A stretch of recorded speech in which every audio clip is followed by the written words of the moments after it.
All right, guys, thanks for hopping on the video today. Today, I wanted to go over why Medicare agents fail, okay? If you know who Cody Askins is, you know that 92% of insurance agents fail within the first year. Well, why is that? We're going to go over that today, but before we do, I want you to like and subscribe this video and also comment below. What makes you a successful agent and why do you think most agents fail? I want to hear from you. I want to know what's going on in your head, okay? But in my opinion, the reason that agents fail is because, first of all, it's their commitment level. There's a very low cost barrier to entry to get into this industry. Okay. First of all, you got to pay for a license. You got to pay for a test. That's like $40. You got to pay for the license. That might be $100, $150. But then you're an agent. Okay. You're not paying 10, 20, 30 grand to start a franchise. You're not, paying a profit share or anything like that. Everything's on you. And the barrier of entry, in my opinion, is almost too low. People don't take it serious enough, okay? So it's a commitment level. People get in, they think it's going to be quick money, which it can be.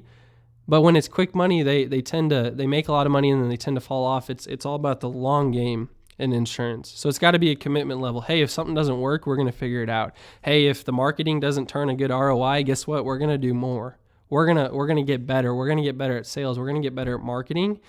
And I see this all too often is a lot of agents are putting the blame on someone else, not themselves. Okay. So they're saying, hey, these leads suck. Well, guess what? Maybe the leads don't suck. Maybe you suck. I know that's a little upfront, but it is what it is. Hey, maybe the clients keep telling me they want to think about it. Well, maybe you need to increase your sales skills. Okay. So never blame your results on someone else. Always look at it from inside, and guess what? Your problems start to go away. That's really the mindset I took into this business. Everything's my fault. Hey, if one of my staff quits, guess what? I wasn't good enough as a business owner. If a policy charges back, guess what? I wasn't good enough at servicing that client. If someone says no to me, guess what? I didn't show enough value. Okay, so it's got to be a commitment level first, and you got to look inside instead of looking at all the extracurriculars that are going around in this business, because there's a lot of fluff. Okay. A lot of people are going to say, hey, it's not you, it's the leads suck. Not the case. I mean, you could cold call a list, and if you have that inner drive and motivation, you could still make money doing that, okay? The next one would be not investing in consistent marketing, okay? So yes, you can cold call, and there's some very successful agents who might be watching this video who do that. But my deal is I wanted to invest in a system. I wanted to invest in something that was going to get me clients every single week. And so if you're a brand new agent, or maybe you've been in the business for a while, you want to put your maybe $500, $750, $1,000, $2,000 a week into marketing. That way you have a consistent list or a consistent lead flow of people that you're able to talk to who are already semi-interested in your services. That's going to depend, are you doing the marketing yourself? Are you buying leads? What does that look like? But I would suggest starting with 500, going to 750, and seeing how quickly you can get to 2,000 a week in marketing spend. Because the more you spend, the more you're going to make, in my opinion. And especially in Medicare, it's a long game. If you're making money first year, you've made so much money in the long term, it doesn't even matter. The third thing would be not investing in themselves, okay? You invest in the marketing, you have the commitment level, but you're not investing in getting better every single day. What are things you can do to improve yourself? Number one, reading books, okay? That's like super low cost, but reading the people who have paved the path for you. There's a lot of insurance books out there. There's a lot of business books out there. Why not buy those and listen for people who have already figured it out? That would be the first way to start. The second way would be going to events, okay? So the insurance industry is about 15 years behind every other industry like real estate or mortgages, but we still have a plethora of events out there you can go to and invest in your personal brand and your personal development.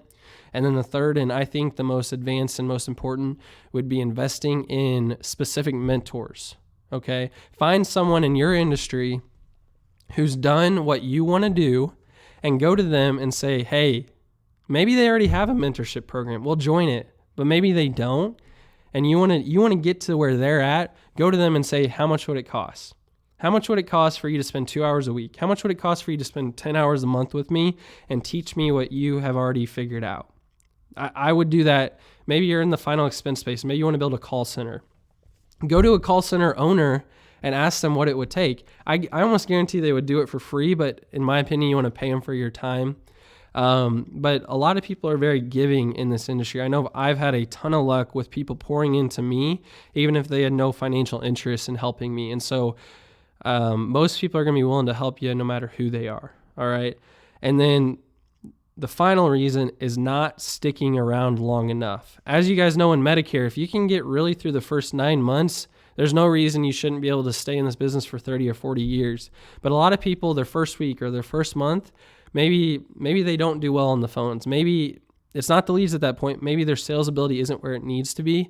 And so maybe they don't get any sales their first week or their first month. But guess what? If you stick around long enough and you invest in your sales ability, your training, and your mentorship, you're going to get better. But where I see people fail, both in my agency, in my downline, and outside, is they don't stick around long enough. I've never had an agent that's been with me for a year get out of the business. Most agents are sticking around for 2 or 3 months. It doesn't work and they're leaving. But I know if they stuck around longer, they would still be in the business and probably be happier than where they're at. All right, guys, in the comments below, I want to hear what you might be struggling with. You know, maybe it's marketing, maybe it's sales, maybe it's none of that. Maybe it's a mindset thing. But if you want to reach out to me on social media, my name on Facebook is Matt Temin. I also have Instagram. Shoot me a direct message, and hopefully we can link up and I can help you.